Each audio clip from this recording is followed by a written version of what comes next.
নমস্কার, বাংলা বার্তা থেকে বলছি সন্ময় বন্দ্যোপাধ্যায়। শ্রীঘর কলিং, অভিষেক বন্দ্যোপাধ্যায়কে আজ হোক কাল, কাল হোক পরশু জেলে যেতে হবে। কোন ধারায় যাবেন, কোন কোন কোন কোন পার্টিকুলার মামলায় যাবেন সেটা তো ভবিষ্যৎ বলবে, কিন্তু প্রেক্ষাপট কিন্তু একটার পর একটা তৈরি হচ্ছে। এই মুহূর্তে দাঁড়িয়ে 188 এই শান্তিনিকেতনে অভিষেক বন্দ্যোপাধ্যায়ের আলাদা করে কোনো সিকিউরিটি নেই। যা সিকিউরিটি আছে সাংসদরা যা পান তাই। ফলত সেখানে যদি এনফোর্সমেন্ট ডিরেক্টরেট কিংবা কলকাতা পুলিশ বা বিধাননগর পুলিশ তাকে গ্রেফতার করতে যান, অ্যাপারেন্টলি কোনো বাধা প্রাপ্ত হওয়ার সম্ভাবনাটা নেই। আমি আজকে এই কথাটা বলে আমি কেন অভিষেক বন্দ্যোপাধ্যায়ের গ্রেফতারিটা অচিরেই হওয়ার একটা সম্ভাবনা তৈরি হয়েছে, আমি এক্ষুনি বলছি না যে গ্রেফতার হবেনি, কিন্তু গ্রেফতার হওয়ার সম্ভাবনা তৈরি হয়েছে। গতকাল আপনাদের কাছে আমরা জানিয়েও ছিলাম, সেটা হচ্ছে যে ইতিমধ্যে অভিষেক বন্দ্যোপাধ্যায়ের সম্বন্ধে বিধাননগর সাইবার ক্রাইম ডিপার্টমেন্টে সেখানে এফআইআর হয়েছে এবং সেই এফআইআরে 7 পাতার অভিযোগপত্র জমা পড়েছিল 5 তারিখ। 4 তারিখ ইলেকশনের রেজাল্ট বেরিয়েছে, 5 তারিখ বিধাননগরের সাইবার ক্রাইম ডিপার্টমেন্টে সেখানে 7 পাতার একটা লিখিত অভিযোগ জমা পড়েছে, যেটা আমার কাছে তার প্রতিলিপিটা আছেও। আমি চোখ বলেছিলাম যেখানে দাঁড়িয়ে তারা যে যে ধারাগুলো দেওয়া হয়েছে, ধারার মধ্যে দেওয়া হয়েছে ভারতীয় ন্যায় সংহিতা ধারার মধ্যে 192, 196, 35-2, 35-353 1C, 123-2, 125 এর মধ্যে একাধিক ধারা আছে নন বেলেবল, অর্থাৎ জামিন তিনি পাবেন না যদি এই ধারাতে অভিষেক বন্দ্যোপাধ্যায়কে গ্রেফতার করা হয়।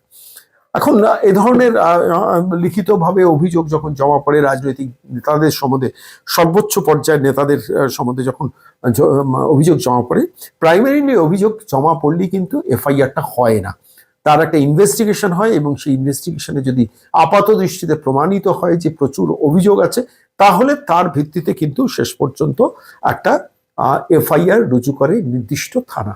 আমি দেখছিলাম officer in-charge cyber crime police station Bidhannagar police কমিশনারেটের অধীন যেটা এফআইআরটা হয়েছে, 7 পাতার লিখিত অভিযোগ জমা পড়েছে এবং সেই 7 পাতার লিখিত অভিযোগের মধ্যে মহেশতলায় রোড শো করতে গিয়ে অভিষেক বন্দ্যোপাধ্যায় কিছু এমন মন্তব্য করেছিলেন যাতে মানুষের জীবনহানি হতে পারে, এ ধরনের অভিযোগ ছিল। মহেশতলায় 27 এপ্রিল হরিণঘাটা গেট নাম্বার 4-এ যেখানে রোড শো করেছেন সেখানেও এই ধরনের কিছু মন্তব্য করেছেন, সেগুলোকে লিঙ্ক সহ যিনি অভিযোগকারী রাজীব সরকার সেটা তুলে দিয়েছেন। আরামবাগে 27 এপ্রিল সেখানে যে অভিযোগ, সেখানে যে রোড শো করেছিলেন সেখানে যে বক্তব্য রেখেছেন, বক্তব্য রাখার সময় সেটার তার লিঙ্ক তুলে দিয়েছেন। এবং নন্দীগ্রামে 25 মার্চ 2026 যে বক্তব্য রেখেছিলেন, বক্তব্যগুলো কখনো ভারতবর্ষের স্বরাষ্ট্রমন্ত্রীকে আঘাত করা হয়েছে কিংবা এমন কিছু মন্তব্য করা হয়েছে যে কারণে মানুষের মৃত্যু করতে পারে। কেন আমরা দেখেছি 2023, আমরা দেখেছি 2021 58 জন মানুষের মৃত্যু দেখেছি এই বাংলা নির্বাচনকে কেন্দ্র করে। ফলত স্বাভাবিকভাবে ডিজে বাজাবো, দুপুর 4টে, দুপুর 2টো, যে জাতীয় মন্তব্য এবং আরো বেশ কিছু এমন মন্তব্য করেছেন যে মন্তব্যগুলো যিনি অভিযোগকারী রাজীব সরকার তিনি লিখিতভাবে তুলে দিয়েছেন, কোট করে দিয়েছেন এবং তার সঙ্গে নির্দিষ্ট অভিষেক বন্দ্যোপাধ্যায়ের যে বক্তব্য তার লিঙ্কটা পর্যন্ত তুলে দিয়েছেন। একটু ভালো করে খেয়াল করে দেখছিলাম 7 পাতার যে অভিযোগটা জমা পড়েছে, এটা যে কোনো ব্যক্তির পক্ষে এই জাতীয় লিখিত অভিযোগ কোনো থানায় জমা দেওয়াটা নেক্সট টু ইম্পসিবল। প্রথমত বলে নিই, 4 তারিখ রেজাল্ট বেরিয়েছে, 5 তারিখ লিখিতভাবে অভিযোগটা জমা পড়েছে, আর 15 তারিখ আলটিমেটলি এফআইআরটা রুজু হয়েছে। মানে 10 দিন, ইন বিটুইন পিরিয়ডটা হচ্ছে 10 দিন। এই 10 দিনে সাইবার ক্রাইম ডিপার্টমেন্ট তাদের ইনভেস্টিগেশন কমপ্লিট করেছেন এবং আপাত দৃষ্টিতে যখন একটি থানা নিশ্চিত হয় যে অভিযোগের মধ্যে সারবত্তা আছে, তখনই কিন্তু এফআইআরটা রুজু হয়, যেটা অভিষেক বন্দ্যোপাধ্যায়ের ক্ষেত্রে হলো। আমি প্রাইমারিলি যখন গতকাল এই খবরটা পেয়েছিলাম, আমার কোনো একটা জায়গায় মনে হয়েছিল অনেকেই তো অভিযোগ করতে পারেন এরকম 8-10টা অভিযোগের মতো একটি, কিন্তু না, আমি আপনাদের খুব দায়িত্ব নিয়ে বলছি, আমার কাছে পুরো অভিযোগপত্র, লিখিত অভিযোগপত্র যেটা সাইবার ক্রাইম ডিপার্টমেন্টে রয়েছে বা পড়েছে, তার ডিটেলসটা রয়েছে, আমি সেটা পড়ে দেখছিলাম।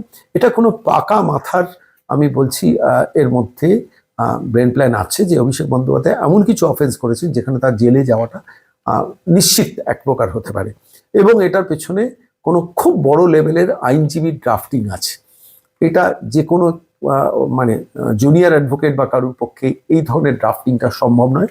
7 পাতায় প্রতিটি ছত্রে কিভাবে অভিষেক বন্দ্যোপাধ্যায় আইনটাকে হাতে তুলে নিয়েছেন এবং শেষ পর্যন্ত মানুষের প্রাণহানির কারণ হতে পারে, যেটার জন্য আমি খুব ইনসিকিউর বোধ করছি, পাড়া প্রতিবেশী ইনসিকিউর বোধ করছে এবং প্রত্যেকটা বিএনএস এর ধারা তুলে কোট করে লিখিত এই অভিযোগপত্র জমা পড়েছে। সামগ্রিকভাবে এই অভিযোগপত্রটা দেখলে যে কোনো মানুষকে কিন্তু ডেকে পাঠানোর যথেষ্ট স্কোপ আছে, এবং এক্ষেত্রেও কি ডেকে পাঠানো হবে, আমার নিজের ধারণা ডেকে পাঠানো হবে। গর্গ চ্যাটার্জি, আপনারা জানেন গর্গ চ্যাটার্জি, তিনি গ্রেফতার হয়ে এই মুহূর্তে জেল খাটছেন। তাহলে অভিষেক বন্দ্যোপাধ্যায় কি জেল খাটবেন না, সেটা ভবিষ্যৎ বলবে। সেটা সেটা বিধাননগর পুলিশ কমিশনারেটের সাইবার ক্রাইম ডিপার্টমেন্ট কি করবে, এবং সর্বোচ্চ স্তরে কোনো নির্দেশ আসে কিনা তার উপর নির্ভর করবে সামগ্রিকভাবে পুরো বিষয়টা। এ তো গেল একটা দিক। আমি জাস্ট এফআইআর যেটা হয়েছে সেই এফআইআর ভিত্তিতে অভিষেককে অ্যারেস্ট করার সমস্ত উপকরণ কিন্তু মাল মশলা রসদের মধ্যে আছে। আমি প্রথম দিন এফআইআরটা পাওয়ার পর আমি এটা 3বার এফআইআরটা পড়েছি। পড়ার পর আমার মনে হয়েছে ওয়েল ড্রাফটেড অভিযোগপত্র, যেখানে বিধাননগর পুলিশ কমিশনারেটের সাইবার ক্রাইম ডিপার্টমেন্টে এফআইআর গ্রহণ করা ছাড়া কোনো বিকল্প নেই, এবং যে যে ধারা দিয়েছেন তার মধ্যে একাধিক ধারা আছে নন বেলেবল, অর্থাৎ গ্রেফতার হলে তিনি কিন্তু জামিন পাবেন না। প্রশ্ন হচ্ছে গর্গ চ্যাটার্জি যদি গ্রেফতার হতে পারেন তাহলে অভিষেক বন্দ্যোপাধ্যায় গ্রেফতার হবেন না কেন? এটা তো গেল একটা দিক। দ্বিতীয় দিক হচ্ছে অভিষেক বন্দ্যোপাধ্যায় গ্রেফতার হওয়ার কিন্তু আরো কিছু মেটেরিয়ালস জড়ো হয়েছে। আপনারা জানেন গতকাল শুভেন্দু অধিকারী গিয়েছেন ফলতাতে, সেখানে কর্মী সভায় বক্তব্য রেখেছেন। তার আগে ডায়মন্ড হারবারে গেছেন, সেখানে ডায়মন্ড হারবারে প্রশাসনিক সভা করেছেন। সেই প্রশাসনিক সভা করে চলে গেছেন ফলতা। সেই ফলতাতে গিয়ে যখন কর্মীদের উদ্দেশ্যে বক্তব্য রাখছেন, সেখানে একটা সাংঘাতিক কথা বলেছেন যে ভাইপো যাবে কোথায়, 24টা লিপস অ্যান্ড বাউন্সের প্রপার্টি আমি আমরা করেছি, কলকাতা কর্পোরেশন থেকে নথি সংগ্রহ করেছি। অর্থাৎ একজন ব্যক্তির পক্ষে, যে বয়সে অভিষেক বন্দ্যোপাধ্যায়ের বয়স, তার পক্ষে কলকাতার প্রাইম লোকেশনে 24টা প্রপার্টি করা, কত কোটি টাকার ইনভলভমেন্ট, কত 100 কোটি টাকার ইনভলভমেন্ট, আমরা কেউ জানি না, সেটা প্রপার্টি ডিটেলসটা জানি না। কিন্তু সেটা কালকে কিন্তু রাজ্যের মুখ্যমন্ত্রী তার শপথ নেওয়ার 7 দিনের মধ্যে কিন্তু সেটা প্রকাশ্যে ঘোষণা করে দিয়ে এই মেসেজটা দিলেন যে you get ready for the final call. সেই ফাইনাল কলটা কি, তাকে শ্রীঘরে যাওয়ার জন্য কল? আমার নিজের মনে হয়েছে লিপস অ্যান্ড বাউন্স সম্বন্ধে রাজ্যের মুখ্যমন্ত্রীর এই বক্তব্য প্রকাশ্যে একদম ওই ফলতার মাটিতে জাহাঙ্গীর যেখানে মাতবরি করে সেই মাটিতে দাঁড়িয়ে বক্তব্য রাখা, এবং তার পাশাপাশি এই এফআইআরটা যেটা 4 তারিখ রেজাল্ট বেরোনোর পর 5 তারিখ জনৈক রাজীব চৌধুরী করেন। রাজীব চৌধুরীকে কেউ বেসিক্যালি আমরা চিনতাম না, কিন্তু এই লিখিত অভিযোগপত্রটা পড়ার পর আমার মনে হয়েছে যে খুব বড় মাপের আইনজীবী ড্রাফটিংটা করেছেন, যেখান থেকে অভিষেক বন্দ্যোপাধ্যায় পালানো মুশকিল।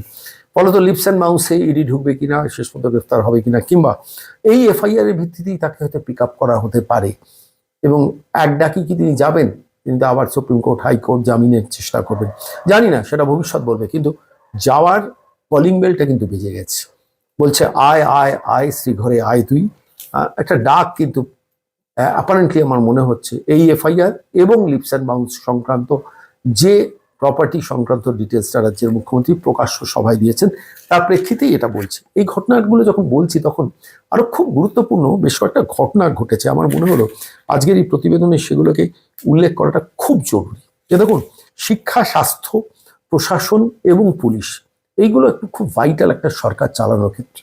আপনারা দেখেছেন প্রশাসন চালানোর ক্ষেত্রে একাধিক প্রায় 300-র কাছাকাছি অফিসারকে, যাদের বয়স 60-এর ওপর হয়ে গিয়েছিল, মানে ওয়ান কলে একটা চিঠিতেই প্র্যাকটিক্যালি তাদের বসিয়ে দেওয়া হয়েছে। একাধিক লোককে কিন্তু ট্রান্সফার করে দেওয়া হয়েছে, যারা এই পশ্চিমবঙ্গের মাটিতে দাঁড়িয়ে কলকাতার আশেপাশে পোস্ট হোল্ড করে, যারা দিনের পর দিন করাপশনকে এনকারেজ করে গেছেন, বা তৃণমূল কংগ্রেসটা করে প্র্যাকটিক্যালি নিজেরা মূল কাজটা করতেন না, কিন্তু রাজ্য সরকারের এন্টায়ার করাপশন পার্টের অংশীদার হয়েছিল, তাদের অনেকেই পাহাড়ে কিংবা কুচবিহার কিংবা রায়গঞ্জে পাঠিয়ে দেওয়া হয়েছে। সেটা তো বলে একটা দিক।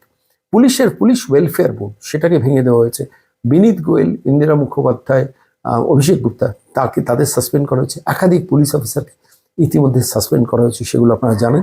পুলিশের বডি ল্যাঙ্গুয়েজ অনেকদিন আগে নির্বাচনের আগে বদলেছিল, কিন্তু এই নির্বাচন চলে যাওয়ার পর, নতুন সরকার আসার পর পুলিশকে যে প্রোঅ্যাক্টিভ ভূমিকাটায় দেখা যাচ্ছে, সেটা কিন্তু ইন্টারেস্টিং। গত 15 বছর ধরে তারা এই ধরনের ভূমিকা পালন করেনি, যেটা এগিয়ে গিয়ে প্র্যাকটিক্যালি ফ্রন্ট ফুটে ফেলছে রাজ্য পুলিশ।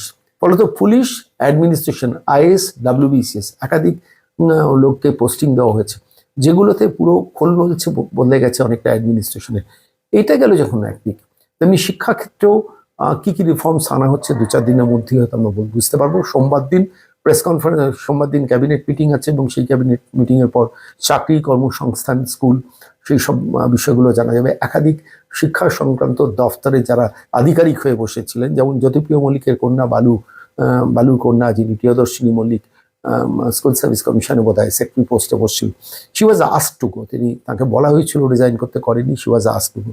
সিদ্ধার্থ মজুমদার রিজাইন করেছেন, একাধিক এরকম যারা রামানুজ গঙ্গোপাধ্যায় মন্ত্রী শিক্ষা পর্ষদে তিনি রিজাইন করেছেন।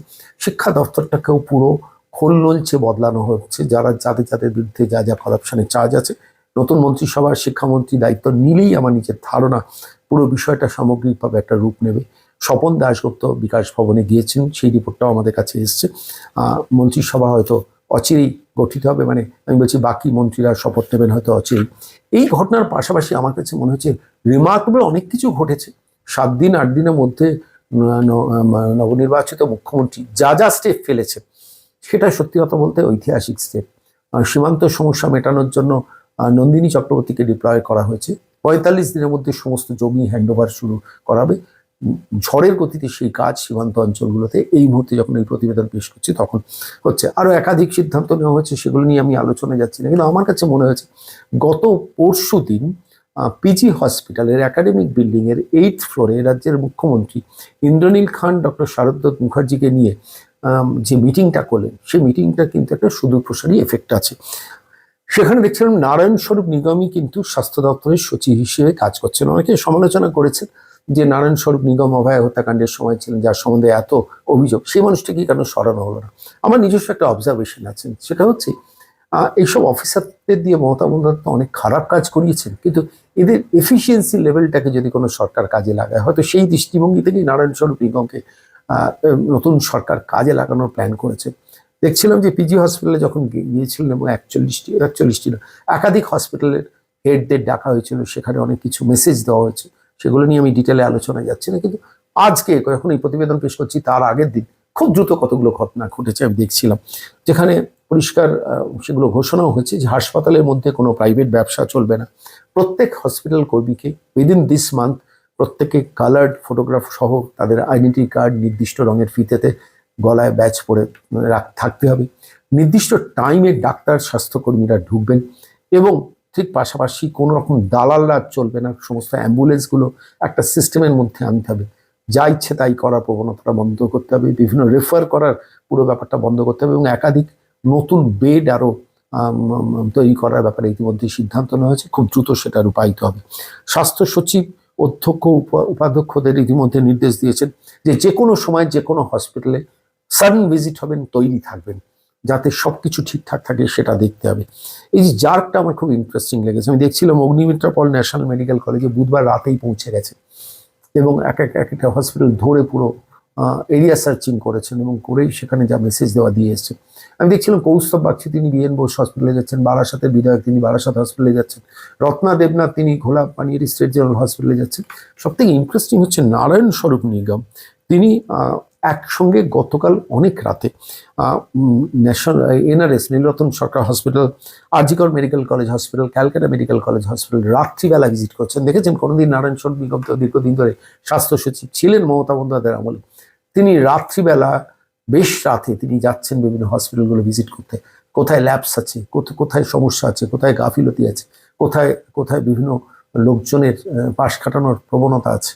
এই ভিজিটটা প্র্যাকটিক্যালি অ্যাডমিনিস্ট্রেশন একটা জার্ক দেওয়া এবং এমার্জেন্সিতে সবসময় চিকিৎসক স্বাস্থ্যকর্মী থাকতে হবে, তার জন্য একাধিক রিক্রুটমেন্ট হবে।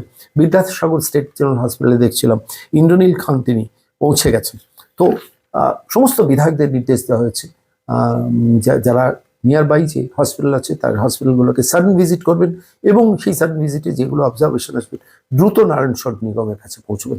এই যে প্রশাসনকে অ্যালার্ট করার ক্ষেত্রে এই ভূমিকাটা যদি একটা সরকারের থাকে, তাহলে কিন্তু প্র্যাকটিক্যালি মানুষের মনে আস্থা যেমন ফেরে, মানুষ উপকারটাও পায়। যেমন গতকাল আমি দেখছিলাম মুখ্যমন্ত্রী শুভেন্দু অধিকারী ডায়মন্ড হারবার থেকে সম্মত ঘোষণা করছিলেন যে কোনো অটো, কোনো টোটো, কোনো টোল ট্যাক্স, কোথাও কোনো এক্সট্রা টাকা দেওয়া যাবে না, কোনো পার্কিংয়ের জন্য অ্যাডিশনাল টাকা দেওয়া যাবে না। যারা তোলাটা তুলতেন, যারা ঘুষটা তুলতেন, তাদের খুব সংকট হলো, কিন্তু ultimately at the end of the day পাবলিকের বেনিফিট হলো।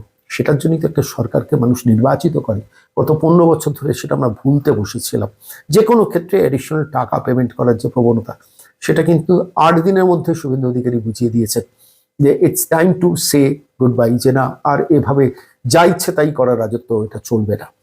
আমি আজকের এই প্রতিবেদন শেষ করার আগে আমি সেই ঘটনাটা বলবো যেখানে খুব ইন্টারেস্টিং একটা ঘটনা আমার চোখে লাগলো বলে বাংলা বার্তা দর্শকদের সঙ্গে শেয়ার করতে ইচ্ছে করলো। মিঠুন চক্রবর্তী, আপনারা জানেন নরেন্দ্র মোদীর খুব স্নেহভাজন অভিনেতা বাংলার, সেই মানুষটি শুভেন্দু অধিকারীকে ফোন করেছেন, সম্ভবত আমি যা রিপোর্টটা পেলাম, দেখা করতে চান। শুভেন্দু অধিকারী বলেছেন না, আমি যাব আপনার সঙ্গে দেখা করতে। গিয়েছিলেন দেখা করতে, এবং সেই দেখা সাক্ষাতের পর সংবাদ মাধ্যমের সামনে মিঠুন চক্রবর্তী এসে শুভেন্দু অধিকারীকে দরাজ গলায় সার্টিফিকেট দিলেন, বলেন বাংলা তার সেরা মুখ্যমন্ত্রীকে পেয়েছে। সত্যি কথা বলতে একটু ভালো করে ভাবছিলাম যে একজন মুখ্যমন্ত্রী এত দ্রুত কনফিডেন্সটা মানুষের নিতে পারে, এটা চালু রাখতে হবে। যদিও এই কথাটা বলেই বলছি, 11 তারিখ গত সোমবার দিন, যদি ভুল না বলি 11 তারিখ হবে, 11 তারিখ নবান্নে গিয়েছিল। সেখান থেকে ক্যাবিনেট, প্রথম ক্যাবিনেট মিটিং, তারপর একটা একটা করে পুলিশের সঙ্গে মিটিং, সমস্ত আইএস অফিসারদের সঙ্গে মিটিং, সমস্তগুলো করে 11, 12, 13, 14, 15, 16 প্র্যাকটিক্যালি 6 দিনের মধ্যে এন্টায়ার অ্যাডমিনিস্ট্রেশনকে কিন্তু নড়িয়ে দিয়েছে। গতকাল আমি দেখছিলাম যে ফলতার ওই মিটিং করার পর ডায়মন্ড হারবার, যেখানে অভিষেক বন্দ্যোপাধ্যায়ের গড়, যেখানে 7 লাখে ভোটে জেতার একটা বাজে কালচার তৈরি করেছেন, জালিয়াতি ভোট, লুম্পেনাইজেশন করেছেন, সেই ডায়মন্ড হারবারকে দিয়েই প্রশাসনিক সভা শুভেন্দু অধিকারী শুরু করলেন। অধিক রাতে চলে গেলেন নন্দীগ্রামে, সেখানে পূর্ব মেদিনীপুরে বিধায়কদের সঙ্গে মিটিং করে তারপর সম্ভবত কাঁথির বাড়িতে ফিরলেন। আমি দেখছিলাম 20 তারিখ 21 তারিখ পর দুর্গাপুরে প্রশাসনিক সভা করবেন, তারপর নর্থ বেঙ্গলে চলে যাচ্ছেন, সেই নর্থ বেঙ্গলে গিয়েও সেখানে প্রশাসনিক সভা করবেন। যে প্রশাসনিক সবার আগে নিশীথ প্রামাণিক রাজ্যের ক্রীড়া ও যুব কল্যাণ মন্ত্রী এবং উত্তরবঙ্গ উন্নয়ন মন্ত্রী উত্তরকন্যাতে গতকালই মিটিং করে পরিষ্কারভাবে বলে দিয়েছেন, দি অ্যাডমিনিস্ট্রেশন হ্যাজ টু অ্যাক্ট। অন্তত পশ্চিমবঙ্গে এই মুহূর্তে দাঁড়িয়ে উত্তরকন্যা তো মমতা বন্দ্যোপাধ্যায় ভুলিয়ে দিয়েছিলেন, একটা সেক্রেটারিয়েট আছে, কোনো মন্ত্রী বসতেন না, বড় পর্যায়ের সচিব বসতেন না। নিশীথ প্রামাণিক কি সেখান থেকেই অপারেট করবেন? সময় বলছে হয়তো সেটাই অপারেট করবেন। তার প্রথম দিনটা গতকাল শুরু হলো উত্তরবঙ্গে। একটার পর একটা যুগান্তকারী সিদ্ধান্ত নতুন সরকার নিচ্ছে। মানুষের প্রচুর প্রত্যাশা নিয়ে যেমন একটা সরকার নির্বাচিত হয়েছে, সেই সরকারের ডেলিভার করার দিকটাও যদি যদি এই দ্রুততার সঙ্গে হয়, খুব দ্রুত একটা সরকার কিন্তু কনফিডেন্সটা আর্ন করবে, এবং কনফিডেন্স আর্ন করলে তখন এন্টায়ার অ্যাডমিনিস্ট্রেশনের মধ্যে তার প্রভাব পড়বে। পুলিশ বলুন, ডাক্তার বলুন, নার্সিং স্টাফ বলুন, স্কুলের শিক্ষকরা বলুন, সবাই একযোগে কাজ করাটা শুরু করলে তবেই না একটা ভালো সরকার চলবে। আমি এই প্রতিবেদন শেষ করার আগে আবার বলছি, সোমবার দিন পরবর্তী ক্যাবিনেট মিটিং, এবং সেই ক্যাবিনেট মিটিংয়ে এমন কিছু সিদ্ধান্ত ঘোষিত হতে পারে, আমার নিজের ধারণা, আমার কোনো সূত্র বলিনি, সেটা কিন্তু আরও বড় স্টেপের দিকে যাচ্ছে পশ্চিমবঙ্গ। সবের ওপর আমি বলছি, একটা সরকারকে ফুল মার্কস দেওয়ার মতো কাজ করেছেন এই গত 6 দিনে, সোম, মঙ্গল, বুধ, বৃহস্পতি, শুক্র, শনি। তাকিয়ে তাকিয়ে দেখছেন মমতা বন্দ্যোপাধ্যায় কালীঘাটের বাড়ি থেকে যে কাজটা আমি করতে পারতাম আমি তো করিনি, শুভেন্দু সেটা করে দেখাচ্ছে। জ্বলছেন, রাখছেন, ফুঁসছেন, কিন্তু কিছু করার নেই। যে নোংরা কালচারের জন্ম দিয়ে গেছেন মমতা, অভিষেক এই পশ্চিমবঙ্গের মাটিতে, সেখান থেকে বেরিয়ে আসার জন্য মানুষ তো একটু অক্সিজেন চেয়েছিল, যার জন্য 46% ভোট দিয়ে বিজেপিকে সরকার এনেছে। এখন বিজেপি হ্যাজ টু অ্যাক্ট। সেটা অন্তত প্রাথমিকভাবে 6 দিন খুব ভালোভাবে শুভেন্দু অধিকারীর নেতৃত্বে নবগঠিত মন্ত্রিসভা করছে। এখন বাকি কাজগুলো কবে, কীরকম, কীভাবে হবে আমরা নজর রাখবো, এবং তথ্য দিয়ে প্রতিদিন সকাল 8টায় আসবো বাংলার বার্তায়। নজর রাখবেন।